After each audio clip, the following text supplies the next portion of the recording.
청취자 여러분 안녕하십니까. 수도권 투데이의 장원석입니다. 저출산 문제, 우리 사회가 지금 당장 풀어야 할 큰 숙제 중의 숙제입니다. 나라의 미래는 결국 아이들에게서 나온다는 말이 뼈저리게 느껴지는 요즘인데요. 출산율은 계속해서 줄고 있습니다. 오늘은 잠시뒤 투데이 포커스에서 인구보건복지협회 신원항 회장 스튜디오에 직접 초대해서 관련 이야기 나눠보겠습니다.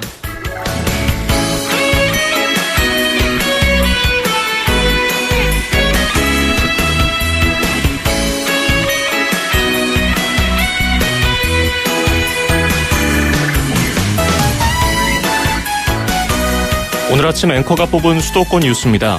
서울시가 귀농 희망자들을 지원한다고 밝혔습니다. 선뜻 농촌으로 가기 어려운 이들이 대상인데요. 몇 달을 농촌에 머물면서 농사일을 배우는데 필요한 비용의 60%를 보조해줍니다. 이른바 체류형 귀농을 지원하는 건데요. 하반기에 진행되는 체류형 귀농은 전북 무주와 전남 강진에서 운영됩니다. 관심 있는 분들은 이달 28일까지 서울시 홈페이지에서 신청하실 수 있습니다. 롭 토마스가 피처링한 산타나의 스무스 띄워드리면서 2017년 7월 7일 수도권 투데이 시작합니다.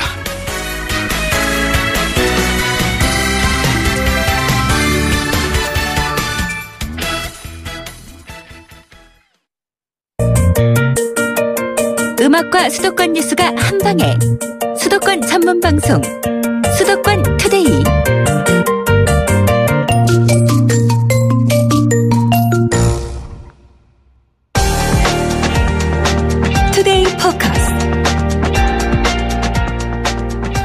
오는 7월 11일은 세계 인구의 날입니다. 기념일인데요.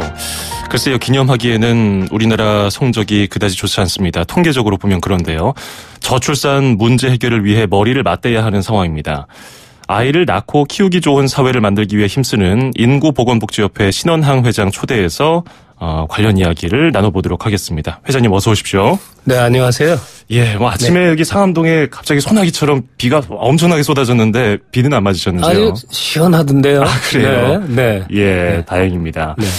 자, 이제 인구보건복지협회장으로 계시니까 네. 간단하게 청취자 여러분께 우리 협회는 이런 일을 하는 곳입니다. 설명 좀 부탁드리겠습니다. 아마 청취자 여러분들한테는 인구보건복지협회 하면 어딜까 잘 모르시는 분들 많은데, 예. 1990년대, 80년대에 그 산하 제한 정책, 인구 억제 대책을 강력하게 추진하던 대한가족계획협회, 그러시면 아마 금방 아실 겁니다. 예. 그 당시에는 우리 가족계획 정책을 위한 교육 홍보를 주로 했지만 지금은 또 그 반대로 국민의 출산력을 높이기 위한 여러 가지 활동을 하고 있는 민간단체입니다. 그렇군요. 네. 잠시 뒤에 구체적으로 어떤 일을 하는지 또 여쭤볼게요. 네. 일단 제가 앞서서 말씀드렸던 7월 11일 세계 인구의 날을 설명을 드렸었는데 인구의 날이 왜 지정됐는지 또 어떤 의미가 있는지도 궁금하네요. 세계 인구가 지금 70억 명인데 예. 1989년에 50억 명을 돌파했습니다.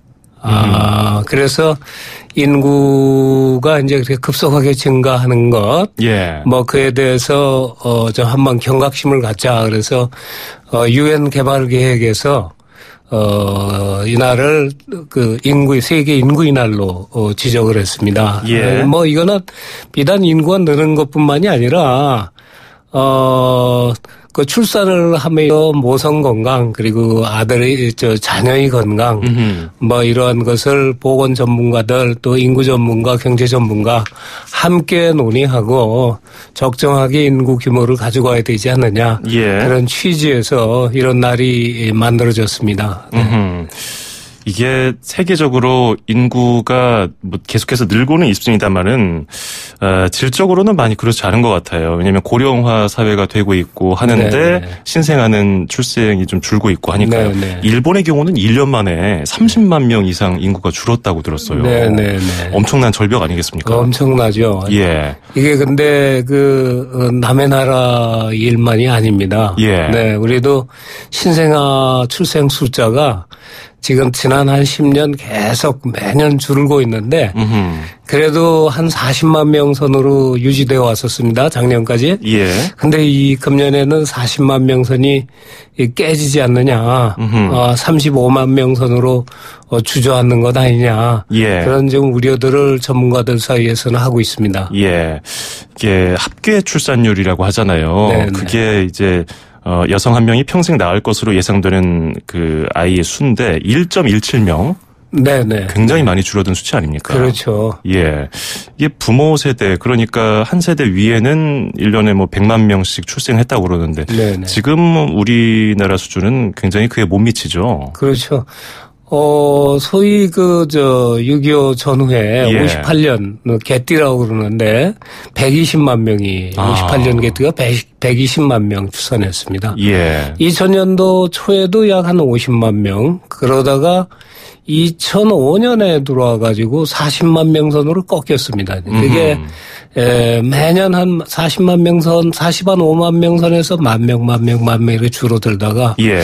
금년에는 벌써 1월, 2월, 5월까지 보면은 작년 동기보다 한 2만 3천 명 줄었습니다. 아하. 그거를 12개월로 연장해서 우리가 추산하면은 예. 35만 명 선으로 주는 것 아니냐. 아하. 이제 그야말로 걱정을 많이 했는데 그게 현실로 이제 오고 더구나 금년이 이제 인구 경제 활동 인구가 예. 오히려 그 주처음으로 줄어드는 아하. 인구 절벽 원년이라고 그럽니다. 예. 이 경제활동 인구가 줄어든다는 얘기는 그냥 단순하게 이게 그 전문적인 용어라 좀 어렵게 들을지 모르겠지만 일하는 인구가 줄어든다는 얘기입니다. 예. 일하는 인구 줄어든다는 얘기는 세금을 그만큼 덜 낸다는 얘기죠. 그렇죠. 네. 계속 도미노처럼 계속해서 그 다음에 또 영향을 주고 그 또 다음 일에 영향을 주고 하다 보니까 그렇습니다. 말씀하신 것처럼 뭐 생산 소비 위축되고 세금 네. 덜 거치고 하면은 나라를 운영하는데 돈이 부족하니까 네. 또 벅차고요. 네. 좀 걱정이 큰데요. 네. 이제 경각심을 좀 알려드리려고 미리 어떤 점들이 심각한지 알아봤고요. 이제 그런 심각성을 일깨우고 우리가 인식을 전환하기 위해서 어떤 일들을 하는지 좀 알아보겠습니다. 그러면 세계 인구의 날에 어떤 행사들이 열립니까? 그날 좀 특이할 것은 이제 매년 저희가 기념 행사를 하는데 예. 특이하는 것은 대학생 인구 토론대회의 결승전을 그날 합니다. 아하. 전국에서 한 70여 개 팀이 그 응모를 했다가 이제 그 최종 2개 팀이 결정이 돼 가지고 예. 결선을 하는데 상당히 흥미진진하고 그리고 젊은 사람들이 아주 그 제가 예선에서도 참관해서 봤는데 예. 아주 정말 산뜻하고 어허. 창의적인 그런 아이디어도 많이 나오고 예. 역시 그 지금 자라나는 세대들이 정말 희망이 있구나 그런 생각을 했습니다. 아하. 네. 이번이 5회죠. 그렇습니다. 인구 토론대회. 네네. 대학생들이 지금 취업하기 바쁠 텐데 이런 인구 문제에 대해서 관심이 많습니까? 의외로 우선적으로 예. 이 토론에 대해서 저희가 이런 행사를 합니다만 그 젊은이들이 건전한 토론 문화에 참여한다라는 것에 대해서 상당히 저는 긍정적으로 그리고 희망적으로 봤는데 의외로 아주 그 준비한 사항을 이렇게 보니까 대단하다. 그리고 예. 이 젊은이들이 이런 그 성문화는 물론 이 출산 문제, 저출산 문제 이런데 상당히 다양하게 깊은 관심을 가지고 있구나. 예. 그런 생각을 갖게 되었습니다. 아하. 어떤 주제를 던져주면 거기에 대해서 이제 서로 토론을 하는 건가요? 네네. 심사는 어떤 식으로 이루어집니까? 가령 이제 예를 들어서 주제가 인구는 과연 사회적 재앙인가 이 주제를 놓고 한 팀은 아니다, 한 팀은 그렇다. 예. 이 서로 이제 정말 열난 그런 열띤 그걸 하는데 예. 이 문제에 대해서는 이제 전문가들이 심사를 합니다. 주로 인구 관련 그 전문 대학 교수님들 그리고 또 그 언론에 종사하시는 분들 이제 역시 글을 많이 쓰신 분들이니까. 예. 그런 분들이 세 명이 한 팀이 되어서 심사를 합니다. 예. 네네. 네. 이게 약간 제가 궁금해서 여쭤보는 건데 그 자리에서 좀 평범하고 뻔한 얘기더라도 논리적으로 설명하는 학생이 있고, 야 이건 참 참신한 생각이다라는 학생이 있어요. 네. 그러면 어느 쪽에 점수가 더 갑니까? 역시 참신한 생각이겠죠. 그리고 우리가 토론하는 데는 상대방을 최대한으로 존중을 하고 상대방의 의견에 대해서 그걸 일단은 긍정하면서 또 자기 의견을 아주 편하게 상대방에게 또 개진해서 설득시키는 뭐 그런 것에 좀 우리가 좀 높은 점수를 주지 않겠는가. 그러나 뭐 제가 심사위원이 아니기 때문에 저는 뭐 전혀 말한 바 없습니다. 그렇군요. 네. 자, 이게 토론할 때는 또 자기가 그 주장을 하다 보면 또 열을 내기도 하고 화를 내기도 하는데 혹시 그런 학생들도 있던가요? 뭐 열띠게 하다 보면은 조금 상대방을 비판적으로 뭐 그것도 모르느냐 뭐 이러는 식으로 이렇게 얘기하는 거. 이제 이런 그 토론대회가 비단 저출산 문제 해결에도 또 긍정적으로는 영향을 미치겠습니다만 이런 건전한 토론 문화를 젊은이들 사이에 확산시키는데 상당히 좋은 것 아닌가. 이런 토론 문화가 좀 대회가 좀 여기저기 좀 곳곳에 좀 있으면은 그러게요. 우리 사회 발전을 위해서 좋겠다 그런 생각을 하고 있습니다. 7월 11일에 결승 이제 토론이 열리는데 뭐 6회부터는 저희 YTN 라디오에서 그런 거 방송으로 토론 장면을 내보내도 참 재밌을 것 같다는 생각을 합니다. 아이고, 재밌을 것 같아요. 그렇게 되면 좋겠습니다. 네. 자, 이제 다시 또 현실적인 이야기를 해보겠습니다. 어린이날에 이제 아이들이 뭐 시끌벅적하게 떠들면서 막 환호받고 또 자기들도 즐거워하는 날인데 축하받을 아이들이 없어지고 있다. 뭐 저출산이 심각하다는 말인데요.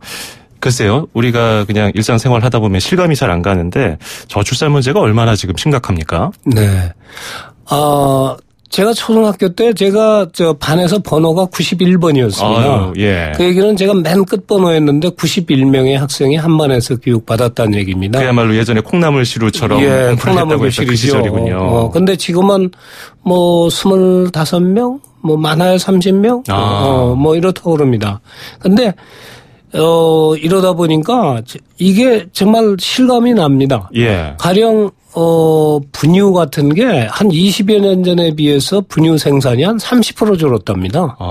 그다음에 뭐 아마 학생 교복도 엄청난 영향을 미쳤을 거고. 학령 인구가 주니까요. 그렇죠. 예를 들어서 피아노가 한 20여 년 전에는 25만 대 정도 생산이 됐었다고 그러는데 지금은 연간 3,000대 생산된답니다. 엄청나게 줄었네요. 네. 그래서 이게 이제 그 아이들 출산이 줄어드니까 관련 출산 및 육아 관련 산업 자체가 지금 무너지는데 그건 이제 확산하는 효과가 있습니다. 뭐 기저귀를 만든다? 그러면 뭐 기저귀는 또 섬유 산업에도 영향을 미치고 이제 막 거기에 따라서 어린이집 숫자 줄죠, 유치원 숫자 줄죠, 이제 학교도 이렇게 되죠.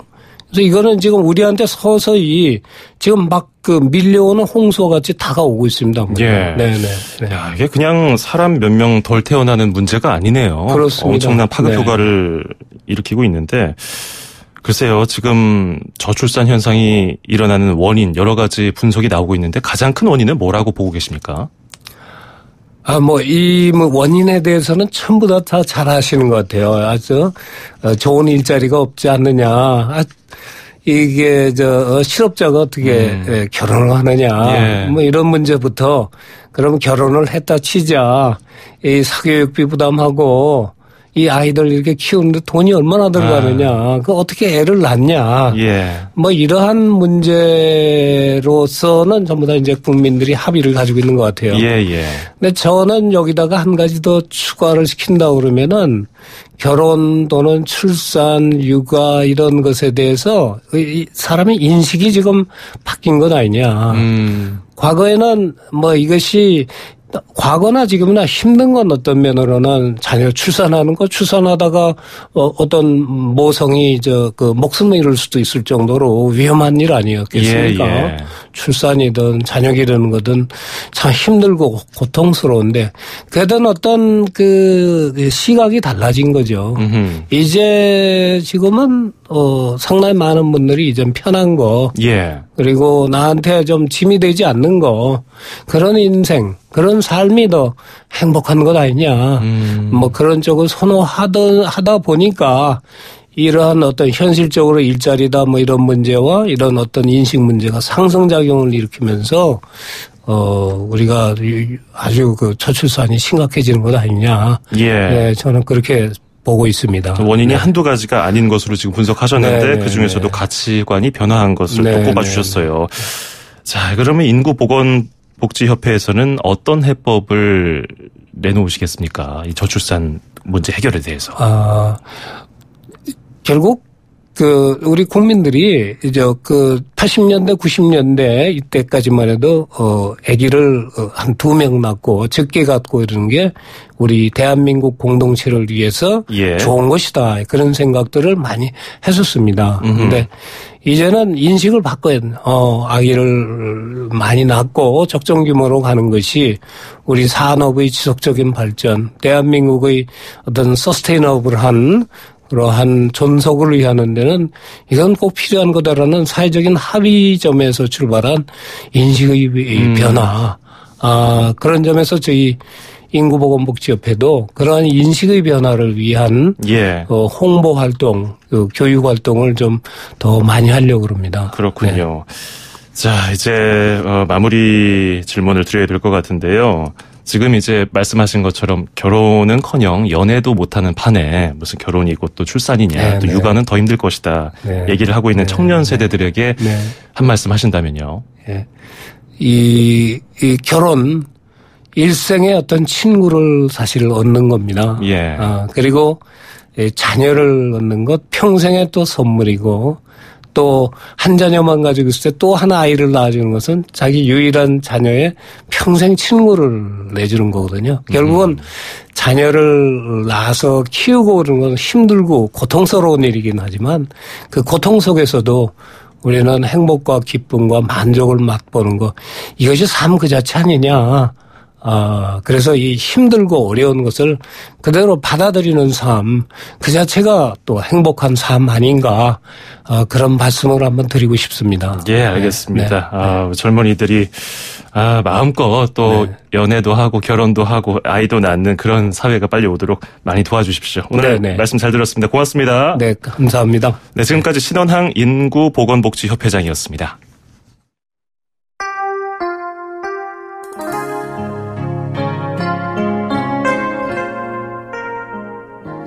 휘트니 휴스턴의 Run to You 듣고 2부에서 뵙겠습니다.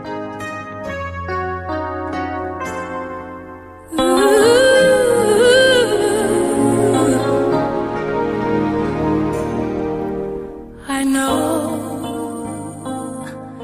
that when you look at me, there's so much that you just don't see. 2,500만 수도권 청취자를 위한 모든 소식이 한자리에 YTN 뉴스 FM 수도권 투데이 FM 94.5MHz YTN 뉴스 FM 수도권 투데이 2부입니다. 2부에는 인천시 소식 그리고 수도권 안전 톡톡 코너가 준비되어 있는데요. 먼저 광고 전해드리겠습니다. 서울, 경기, 인천, 집 수도권 정부의 핵심이 바로 여기에 수도권 행정탐방. 수도권 행정탐방 금요일 인천광역시로 떠나보겠습니다. 지난주까지는 김석철 방송팀장이 인천시 소식을 전해줬는데요. 이번 주부터는 이종우 방송팀장이 저희에게 인천시 소식을 전해주겠습니다. 팀장님 안녕하세요. 네, 안녕하세요. 예, 처음 뵙겠습니다. 네, 먼저 그 YTN 라디오를 애청해 주시는 청취자 여러분께 첫 인사드리겠습니다. 예. 안녕하세요. 저는 인천광역시 방송팀장으로 근무하고 있는 이종우입니다. 네. 앞으로 유익한 시정 정보를 정확히 전달할 수 있도록 열심히 노력하겠습니다. 아유, 인사말까지 고맙습니다. 앞으로 잘 부탁드리겠습니다. 네. 네. 자, 이제 이야기를 나눠보겠습니다. 참 오랫동안 추진됐던 사업인데요. 국립인천해양박물관 건립을 위한 첫 발을 내딛었다는 소식부터 들어보겠습니다. 네, 그렇습니다. 인천의 해양박물관 건립을 오랫동안 시민들께서 기다려오셨는데요.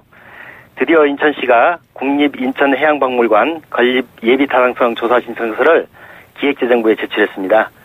해양박물관 건립 사업에 대하여 국비를 지원받으려면 먼저 기획재정부의 예비타당성 조사 대상사업으로 선정돼야 하거든요. 예. 이렇게 대상사업으로 선정되면 여기서 충분히 타당성을 인정받을 수 있도록 저희들이 잘 준비할 거고요.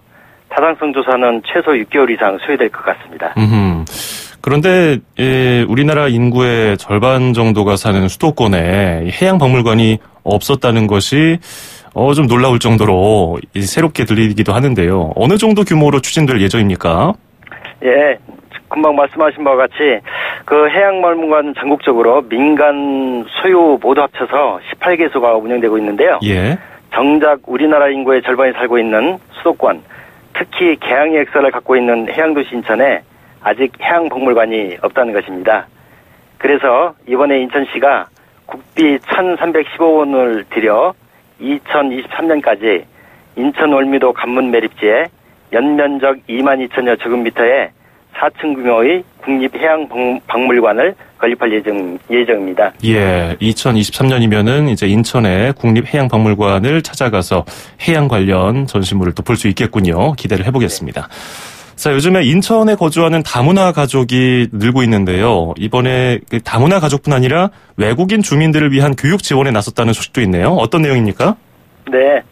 우리 시와 경희사이버대학은 지난 6월 30일 다문화 가족과 외국인 주민의 학력 신장과 교육복지 확대를 위한 공동협약을 체결했습니다.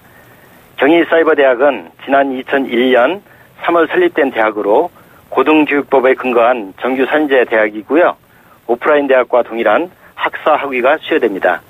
현재 26개 학과에 1만여 명의 학생이 재학하고 있는데요. 이 중 순수 외국인 학생 수는 약 100여 명이나 된답니다. 특히 다문화 가족 관련 학과인 한국어과가 올해 처음 개설되어 운영되고 있습니다. 관심 있는 분들에게 도움이 될 것 같은데요. 어떤 게 지원됩니까? 네, 사실 가장 중요한 부분이죠. 예. 앞으로 인천에 거주하는 다문화 가족과 외국인 주민은 경희사이버대학에 입학하면 입학금 면제되는 건 물론이고요. 학비 50% 감면 혜택을 받게 되고요. 대학원에 입학할 땐 학비 20% 감면 혜택까지 받을 수 있습니다. 또한 경희대 학생과 똑같이 경희대 도서관도 이용할 수 있게 되고요. 경희의료원과 강동경희대학교 병원에서는 진료비 우대 특전도 받을 수 있답니다. 우리 시에서는 결혼 이민자 등 다문화 가족이 대학 과정에 진학하여 마음껏 공부할 수 있도록 지속적으로 지원해 나갈 계획이고요.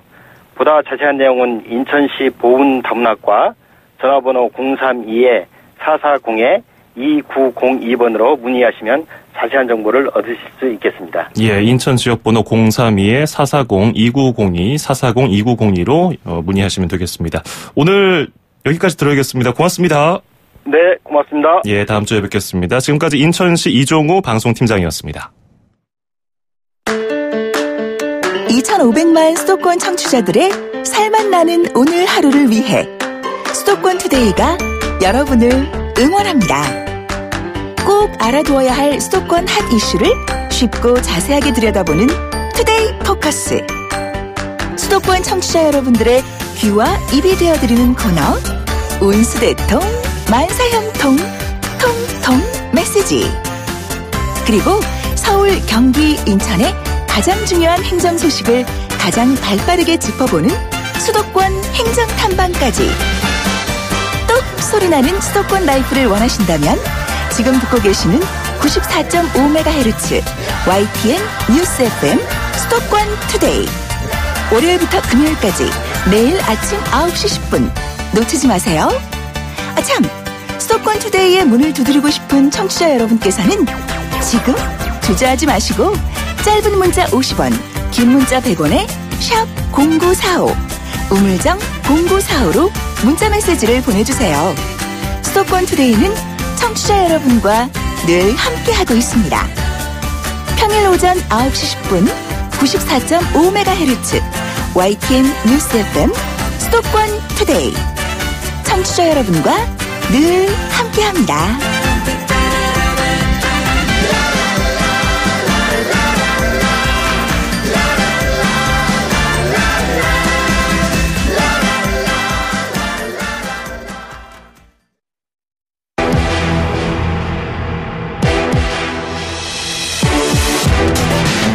투데이 안전 톡톡.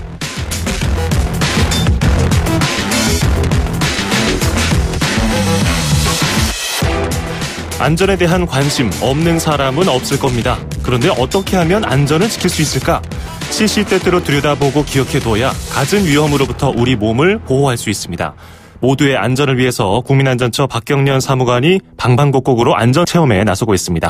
매주 금요일 수도권 투데이와 함께 안전에 대한 팁을 나눠보겠습니다. 박경련 사무관님 안녕하세요. 네, 안녕하십니까? 네. 자, 요즘에 많은 분들이 스마트폰을 사용하고 계신데 어르신들도 요즘 젊은이들 못지않게 많이들 사용하고 계시더라고요. 그런데 스마트폰으로 안전 효도를 하는 방법이 있다고 들었습니다. 네. 지난 5월 기준으로 통신 3사의 스마트폰 등록 대수는 4,740만 대에 달한다는 미래창조과학부의 발표가 있었는데요. 예. 2대씩 쓰는 분도 계시니까 실사용자 수는 좀 줄겠지만 국민의 70% 이상은 스마트폰을 쓴다고 봐도 문제가 없겠죠. 예. 우리 어르신들도 스마트폰을 많이 사용하시는데 모임에 가면 막 서로 자랑하신다고 그러잖아요. 스마트폰 최신인데 아들이 바꿔줬어 이렇게 하시면 자랑했으니까 밥을 사야 된다 이런 얘기도 하시던데요. 예. 스마트폰이 있어도 다양한 기능들을 활용하지 못하는 분이 많잖아요. 예. 안전을 위해서 꼭 필요한 스마트폰의 기능이 있습니다. 그래서 스마트폰으로 여러분이 효도를 할 수 있으니까 귀를 쫑긋 세우시기 바랍니다. 과연 어떤 기능들이 있을지 궁금한데요. 첫 번째로 알아둬야 할 기능은 뭘까요? 네, 바로 스피커폰 기능인데요. 그런 생각하실 거예요. 이거 못 쓰는 사람이 어딨어, 그쵸? 예. 근데 부모님께 한번 여쭤보시면요, 못 쓰는 분들 의외로 아주 많습니다. 실제로 현장에 늘 가는 구조대원들의 이야기를 들어보면요, 예. 할아버지나 할머니가 쓰러져서 119에 신고를 하셨는데 집에 부모님 2분만 계시는 경우가 많잖아요. 예. 그래서 심정지가 오면 심폐소생술을 해야 합니다. 근데 방법을 모르시는 분들이 많고, 그래서 119에서 이렇게 하세요라고 방법을 알려드리는데 두 손을 사용해야 하는 거거든요. 예. 근데 전화기를 들고는 할 수가 없어요. 그래서 아버님 스피커폰을 켜세요 하면 스피커폰 나 몰라 어떻게 하는지 몰라 이렇게 대답을 많이 하신대요. 예. 근데 이제 이 스피커폰 기능은 스마트폰에만 있는 기능은 아니죠. 집 전화에도 있고 일반 휴대전화에도 있는데 사람을 살리는 기능이라고 저는 생각해요. 그러니까 심정지가 일어났을 때 4분 안에 뇌에 영향이 갑니다. 그때 심폐소생술을 미리 안 배웠더라도 119에서 알려주는 대로 꼭 처치를 할 수 있도록 스피커폰을 어떻게 사용하는지 우리 사랑하는 부모님 또 가족들에게 알려주시기 바랍니다. 예, 스피커폰 기능은 요리하면서나 운전하면서 다른 일 할 때 쓴다고 생각을 했는데 의외로 중요한 역할을 할 수도 있겠네요. 꼭 알려드려야겠습니다. 네. 자, 그 다음으로는 어떤 기능이 중요할까요? 네, 손전등 기능과 위치 캡처 기능이 중요한데요. 화재가 나면 정전이 되는 경우가 많잖아요. 예. 그래서 비상 대피를 위해서 이 손전등 기능만 사용을 할 수 있다면 아주 요긴하겠죠. 터치만 하면 손전등을 하나 가지고 다니는 셈이니까 꼭 이 기능도 알려드려야겠고요. 예. 그리고 어르신들이 산을 많이 가시잖아요. 예. 그래서 간혹 조난을 당하거나 미끄러져서 다치시거나 또 고혈압이나 지병이 있는 분들은 저체온증이 와서 응급 상황이 생기는 경우가 있습니다. 이때 119에 신고를 하면 지금 어디쯤이세요? 이렇게 위치를 물어볼 텐데 사는 지형이 비슷비슷해서 설명이 어려운 경우가 많아요. 어렵죠. 네, 그래서 산 곳곳에 위치 표지판이 있거든요. 그래서 그걸 봐두거나 사진을 찍어 두시거나 하면 좋겠지만 미처 그러지 못했다. 그럴 때는 스마트폰에서 내 위치를 캡처해서 119에 보내주시면 정확한 위치를 찾아서 바로 출동을 하게 됩니다. 위치를 모를 경우에는 몇 시간 동안 수색을 하고 그런 일들이 있어요. 예. 그래서 그 시간 동안 또 환자의 상태도 나빠지고 또 고립 고립되면 마음도 어렵잖아요. 예. 내 위치를 아는 것, 알리는 것 모두 중요합니다. 예, 스피커폰 기능에 이어서 사진을 캡처해서 이제 보내는 기능까지 알려드렸고요. 그럼 어르신들 중에서 청력이 약해지시거나 병 때문에 의사소통이 좀 힘든 분들 계시잖아요. 이런 분들을 네. 위한 안전 팁 있을까요? 예, 예전에 한번 소개를 해드렸는데 영상이나 문자로 119 신고할 수 있는 방법 기억나세요? 예.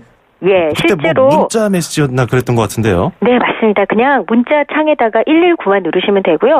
그 핸드폰에서 영상 통화 버튼만 딱 누르고 119라고 쓰시면 돼요. 전화번호 칸에.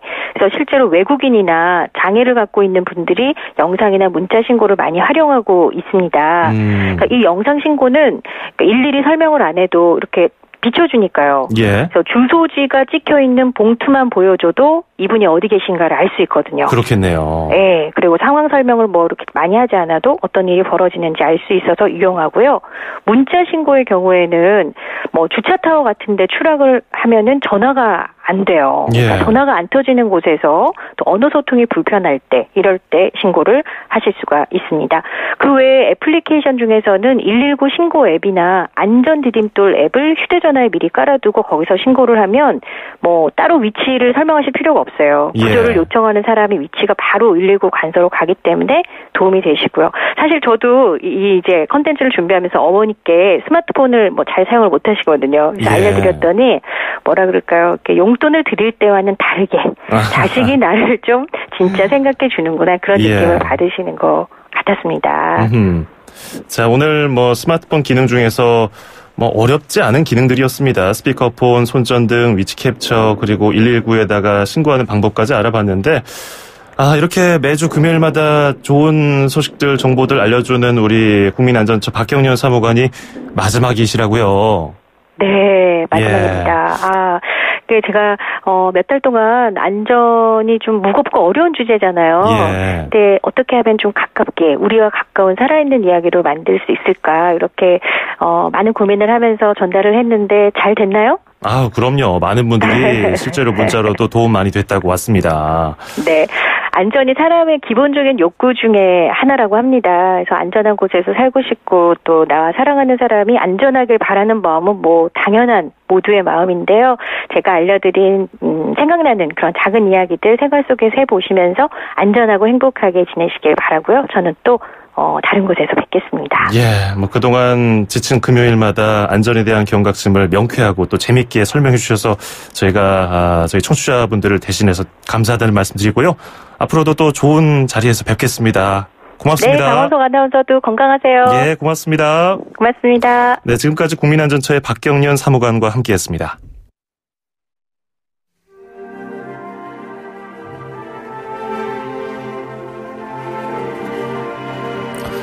수도권 투데이 오늘 준비한 소식은 여기까지입니다. 끝으로 패트릭 윌슨 그리고 에미 로섬이 함께 부른 All I Ask of You 띄워드리면서 저는 인사드리겠습니다. 주말 사이에 비 피해 없도록 대비 철저히 하시길 바라겠습니다. 다음 주 월요일 아침 9시 10분에 뵙죠. 장원석이었습니다. 고맙습니다.